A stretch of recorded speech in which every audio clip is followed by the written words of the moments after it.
This is Peter Collins with another sales tip for the professional salesperson. And here I want to broach the subject of burnout in the sales industry. Because the sales industry is strangely quiet, except for sales legends like Tom Hopkins, who I'm indebted for this particular thought. And he writes, "No one wants to go through the pain and punishment of a burnout. Yet many salespeople who are clearly on the brink of one steadfastly refuse to change the behaviours that are threatening their performance, their careers, and their mental health." Now, that to me is a very clear message. No one wants to go through the pain and punishment of burnout, yet many people who are clearly on the brink of one steadfastly refuse to change the behaviours that are threatening their performance, their careers, and their mental health. And if you know or feel that you're on the edge of a burnout, go and see your doctor and see what you can do to reverse the trend that you are going through, because most burnouts are self-imposed.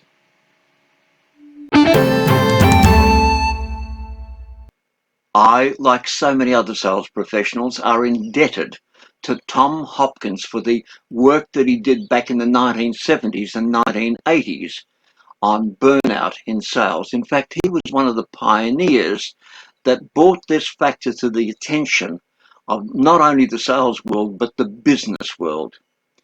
And since then, there have been many studies that show 39% of all adults will suffer some form of burnout or another. Even the Harvard University, in its latest surveys, tells us that 1 in 5 salespeople will actually suffer burnout in one stage or another. In fact, it's there because it's such a high stress industry with such pressure on salespeople.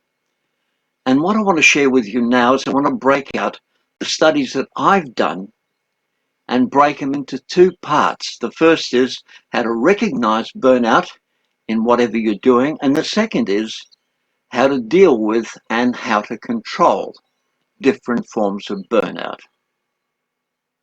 Now, there are telltale signs in everything to do with burnout, especially in sales.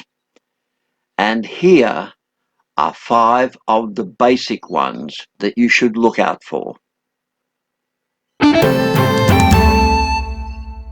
The first factor is, have you lost joy in your work? Because joy and satisfaction are totally linked. And once you lose joy, most salespeople will feel depleted, empty, unfulfilled, unsatisfied, and in so many cases they'll become angry because of it.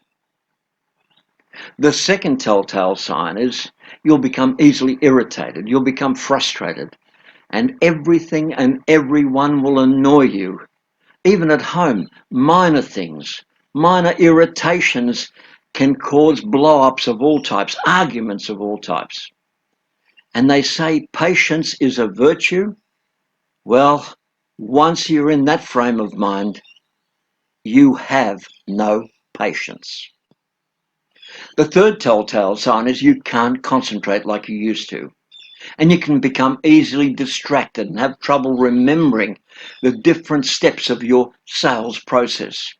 Well, it gets worse because in a lot of cases you won't remember names, especially of your prospects, and more especially, and worse still, the names of your associates. Now, the fourth telltale sign is that you're always tired.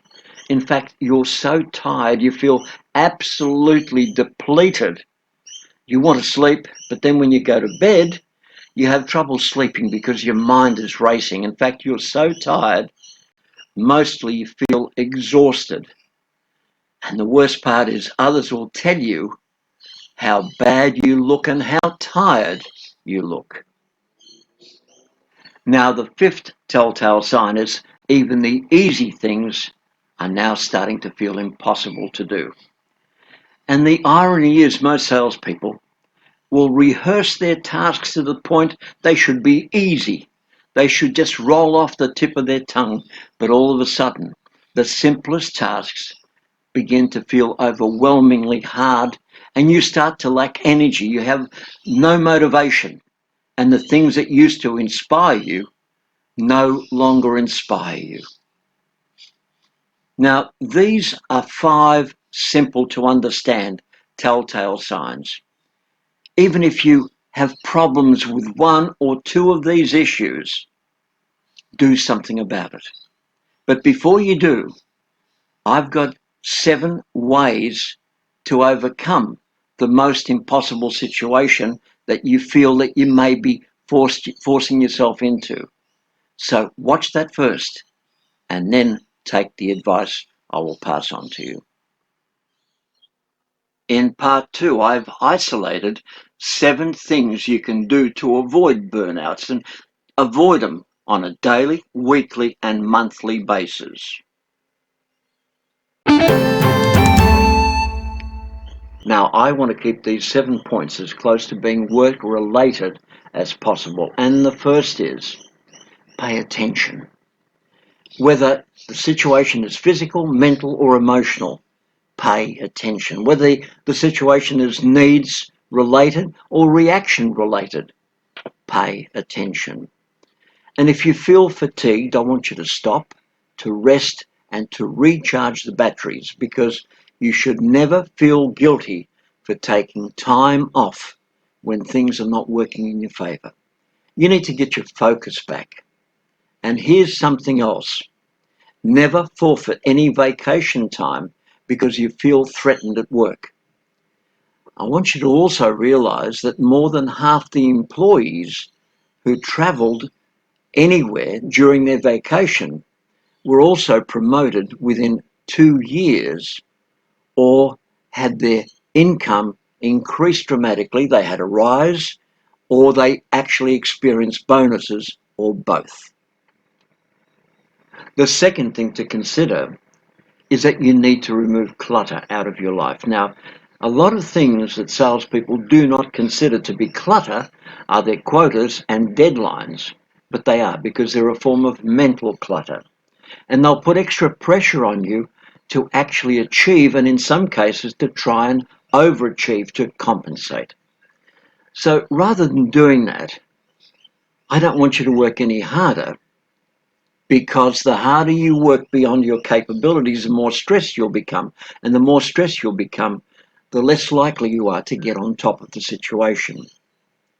So I want you to focus on results with a happy frame of mind in everything that you do, because if you don't focus with a happy frame of mind, you're actually focusing by putting pressure on yourself, and that is not a good thing. So start to focus on your results with a happy frame of mind. The third point is you need to make reasonable plans for each workday. Know yourself, accept your limits, and whenever you feel overwhelmed, we'll simply make a plan. Because by making a plan, it'll help you focus better and fight off any negative feelings you may get along the way. And you need to also schedule time for short breaks. Because whenever you do that, whenever you take a short break, it's like taking a mental power nap without having to sleep. And the fourth point is you'll need to set specific times to disconnect. In other words, you need to set work and personal boundaries with everything that you do. And there are times you need to switch off your mobile, and more importantly, to switch off the text, because phones can cause stress when you don't. And I've sat with people who are sitting there waiting for the phone to reply to a text or an email they sent 3 or 4 hours earlier. That's not a good thing. So you need to shut the phone off sometimes during each day. That's right, shut it off completely. And do as I do whenever you travel. I always put the phone in the glove box, never in the cradle. So whenever I'm driving, I'm not distracted by any text or who's calling me, no matter how important that call may be. And here's something that most people never do, but you should start doing immediately. You need to set a no work allowed time for your evenings and especially the weekends, and then stick to it. And the fifth point is you need to save your energy for the bigger and more important things. Now, one of the things salespeople need to learn to do is they need to learn to store up energy for the more important things they get involved in, because the more important things will always drain your energy faster than the ordinary things. And once you learn to do that, you'll learn to pace yourself on a daily basis, a weekly basis, and a monthly basis, so that you've always got energy to do what needs to be done, no matter how many hours you need to do that. And what you also need to do is to schedule the number of calls that you need to focus on. And once you do that, you'll then start to learn to focus on priorities and never focus on activities. And the sixth point is you should learn and apply stress management techniques. And while on the subject, it's important that you also learn breathing techniques, because they'll help you slow down in everything that you do, both mentally and physically. You see, slow breathing generally helps you focus a lot better. And once you can do that, you can then plan time for specific breaks where you actually start to slow breathe with your eyes closed and start to meditate on the things you want to achieve. That becomes part of your goal focus. And once you get that in place, everything starts to change for the better. And the seventh point and final point is you need to seek trusted advice. So start with a friend or an acquaintance of yours, but my suggestion would be to go to somebody far older, a more superior person, perhaps your sales manager or even the branch manager or even the general manager. And after that, if you're still not able to cope well, my suggestion is seek professional medical advice ASAP. Now, there you have it. I trust what Tom Hopkins has been able to share and what I've been able to share in my segment will do justice to what Tom Hopkins started in his quest to try and overcome and control burnout. Now, you have the material in hand. All I'm going to ask you to do is to do something to ensure that you too don't become a burnout statistic.